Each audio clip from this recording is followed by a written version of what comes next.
Hey, this video is a demo on how to create a shot tracer for your golf videos. I know there's some apps out there that work, and if you want to use those, they're probably a little easier. But if you're doing videos on your computer with a camera rather than your phone, and you don't want to move the videos from your phone to your computer, back to your phone, or from your computer to your phone and back to your computer, then this is a way that I've figured out how to do it in Davinci Resolve, which is the video editor I use. So I tried finding some tutorials on it, and I found a few for Ultimate Frisbee, and that's how I kind of taught myself. But I figured I'd make a video on how to do it for golf. So I've created a new project here just from the home page. Hopefully, if you're watching this video, you know how to do that. I'm just going to go to the edit screen, and essentially I'm going to pull in a couple of videos that I picked. So this is one that I know the golf ball is very visible.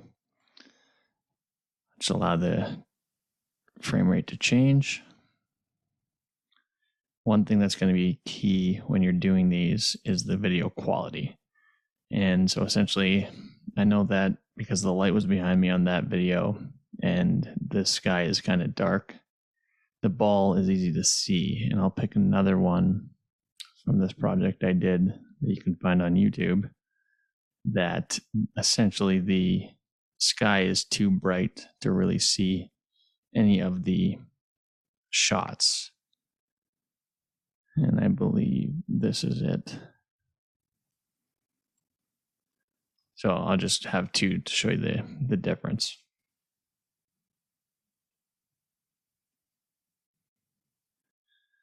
So once you've got your videos in there, essentially you just drag it into the timeline. Now the video's there. You just click on that video and you go into Fusion.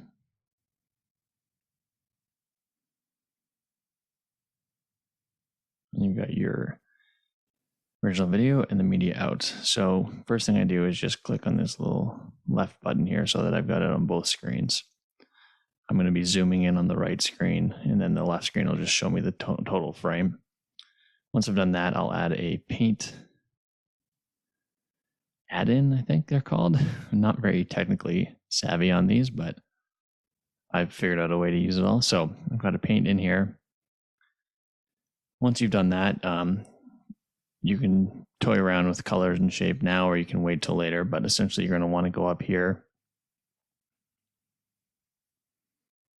and change to polyline stroke rather than your paintbrush. And once you choose polyline stroke, some more options will come up. And I use the insert and modify button here. So that essentially means I can add dots in locations throughout the video rather than drawing one line and then modifying it as you go frame by frame. One thing to note is to go frame by frame, I use my left and right buttons, but it's kind of fidgety. So I'll go over here and I'll click in this blank area over there, and then it'll allow me to move frame by frame. If I've just clicked on the insert and modify and try pressing left or right, it doesn't really do anything. So just something to note. You can also just use your mouse and move, which is good to find the original spot. But then once you're going frame by frame, you'll want to have a bit more control. So what you want to do is you want to find the contact position when the ball first starts moving. So there's contact and there's the first movement. So I'll start there.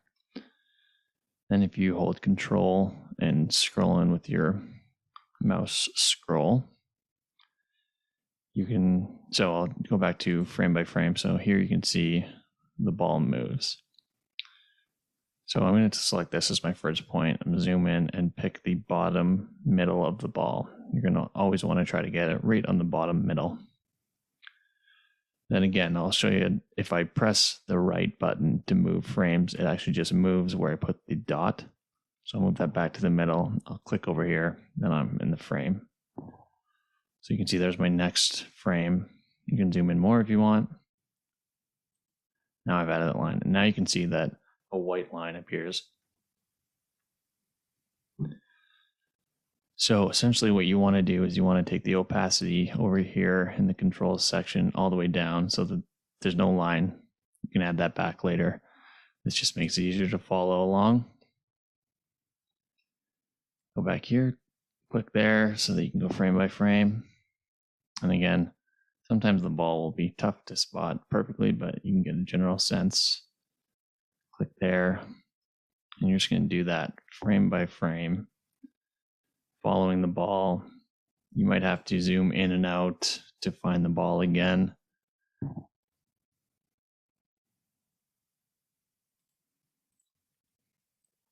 See there, it went out of frame. So if I just scroll up, or I could zoom out, find it, zoom back in on the ball.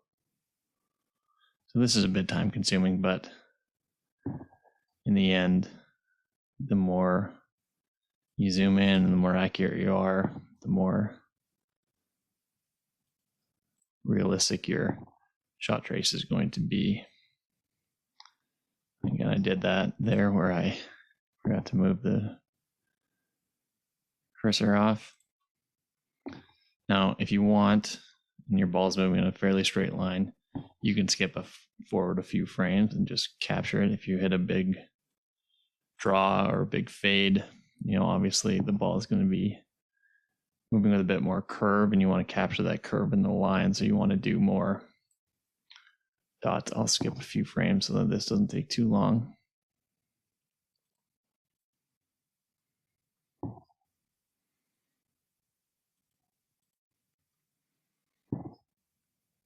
Now, I'm not 100% sure that this video follows the ball all the way to its landing point. The last project I did was all drivers, and I really only did the first, half, maybe 3/4 of the ball flight before landing. I accidentally pressed. So now you can see my ball is at the apex, so I went a few frames ahead. Now the ball is coming down. You're going to want to go on the top of the ball.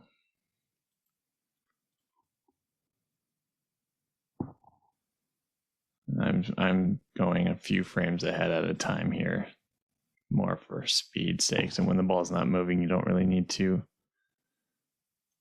move it too much.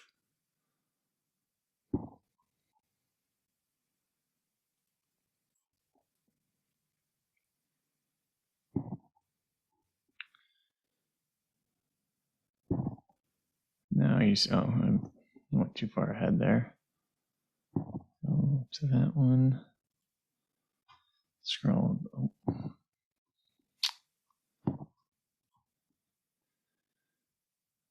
This isn't going to be perfect, but essentially after you add a dot, you want to go click over there so that you can move your frames forward. I'm just going to go, I think it's coming pretty much straight down now, so I'm going to go quite a few frames ahead.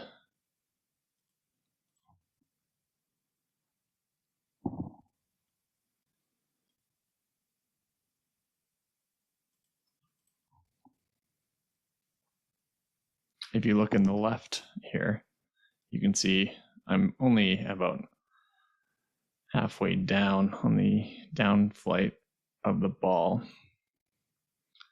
Still a long way to go. But if you look here, we're almost at the end of the video, so it's not too much. Try this quite a bit ahead here. Scroll down to find the ball. And you can see that's moved quite a bit to the right, so I might go a few frames back.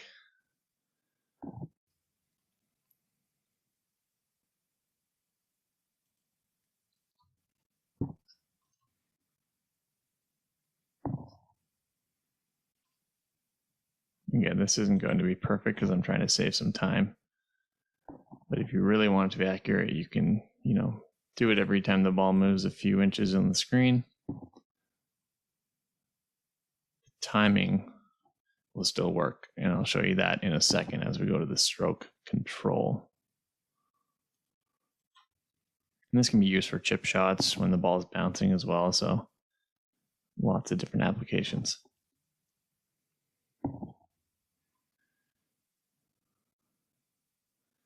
Okay, now I've lost it. So let's see if we can pick it up. There it is.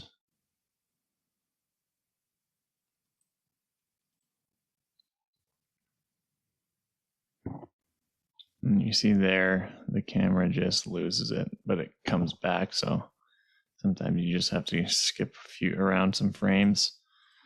This was shot on my iPhone, so it's not perfect by any means. Again, there you can see the tree changing. Obviously, the ball is over top of the tree. Try to just go all the way down and see if I can pick it up at the end. Make it a little darker.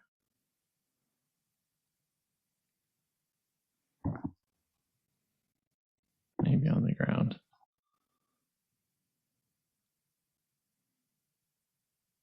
Do I see it?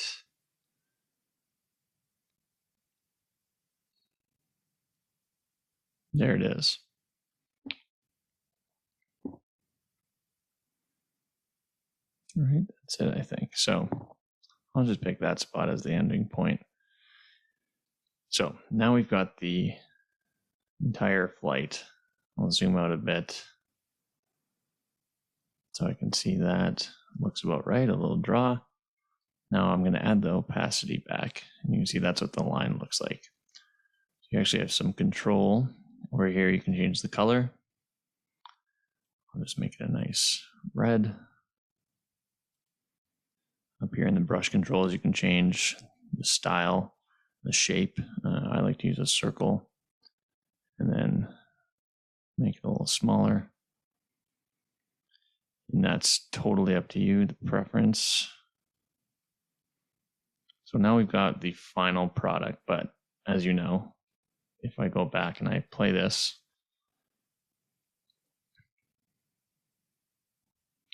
it's just there the whole time.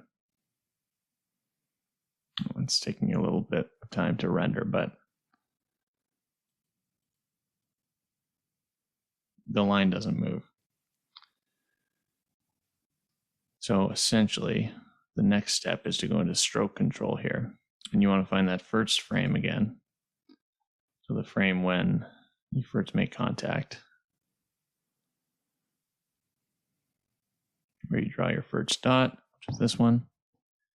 And you go down to this right on section here, and you drag the end point all the way to 0. And you can see the line moves. So again, this is a time-consuming process, but right here, you're going to click on this little diamond icon to set a keyframe. So there, the start and end are at 0. Then you click right to the next frame, and you're going to drag this end point up to the start of that ball. And then you can go one frame further. See the ball is up there.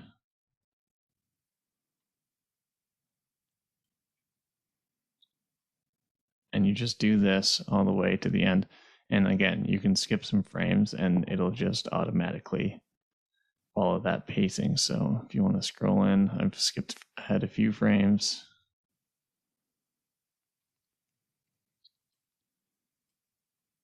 Sometimes it's a bit fidgety, but if you take the time, it looks really good.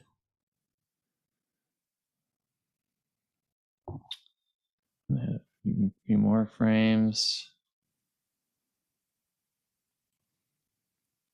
Again, you're just following the ball, so you always want the line to catch up to the ball.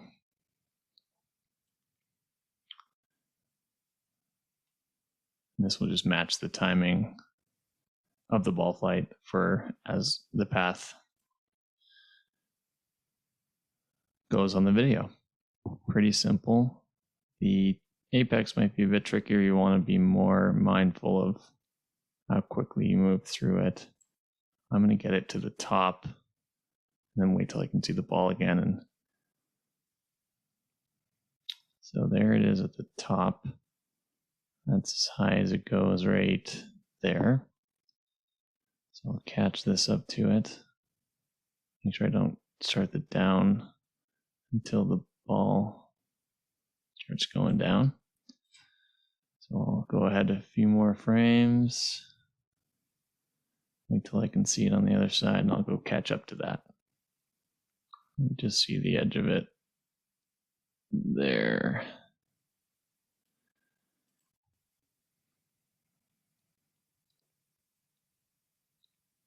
Skip ahead quite a bit. Get it started.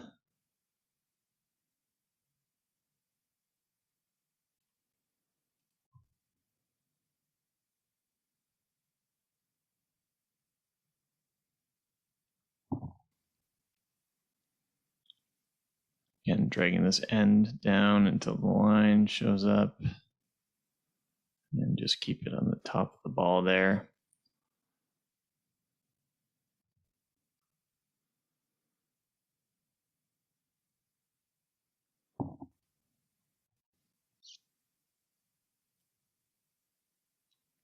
Obviously, the more keyframes you add, the more accurate it's going to be to the pace of the ball flight, but I find that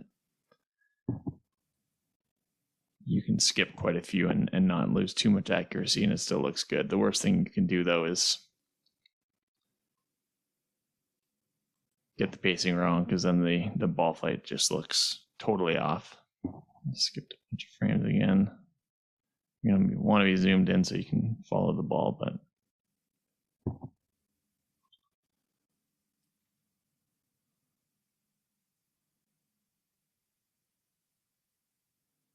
so as you can see, it's not a super quick process, but I have heard that using the app can take quite a bit of time as well, and doesn't always get the results you want.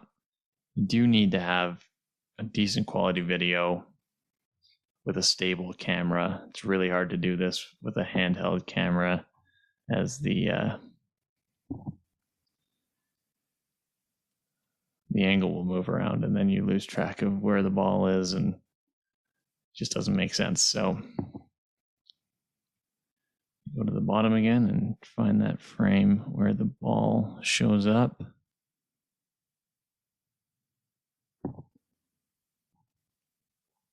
I don't think it's happened yet. There it is. So I'll bring this all the way down to 100. That's it. If you want, another thing you can do is change the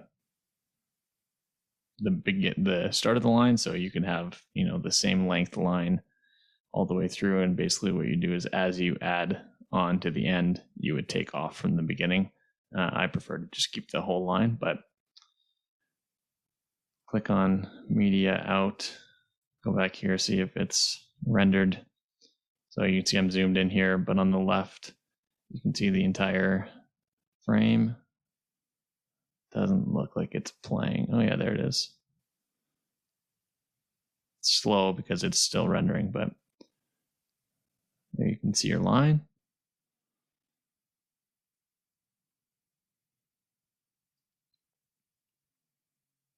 I'm going to go back to the edit screen and see if it's any quicker on there.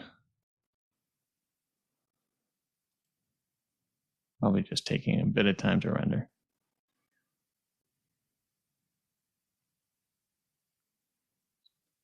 Press play there.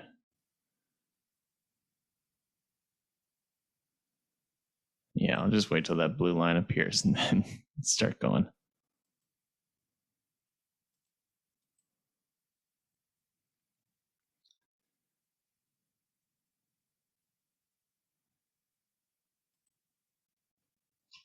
That's pretty much it. If you wanted to trim the video before doing all this, it might help you with a quicker render time.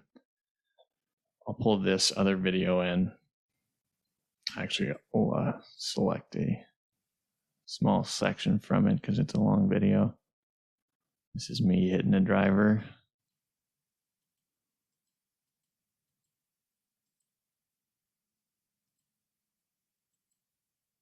Go in there.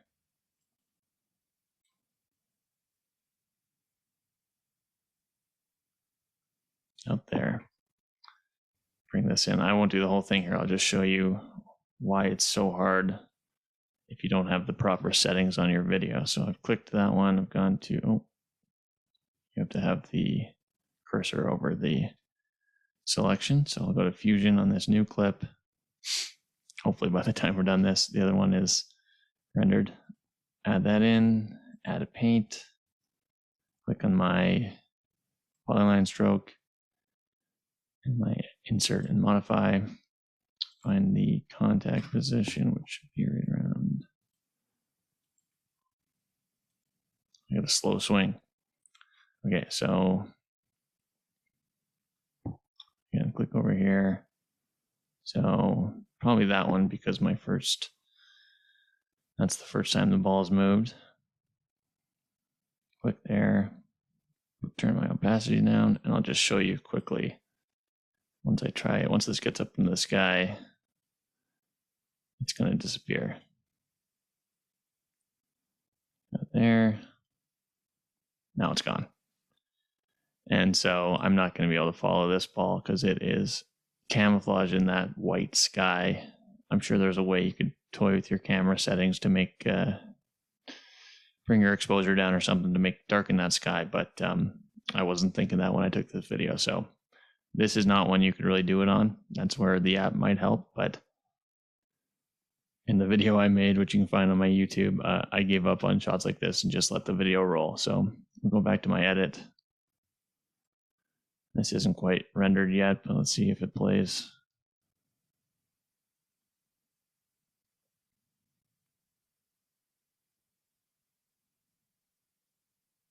Oh. Well, I should be able to.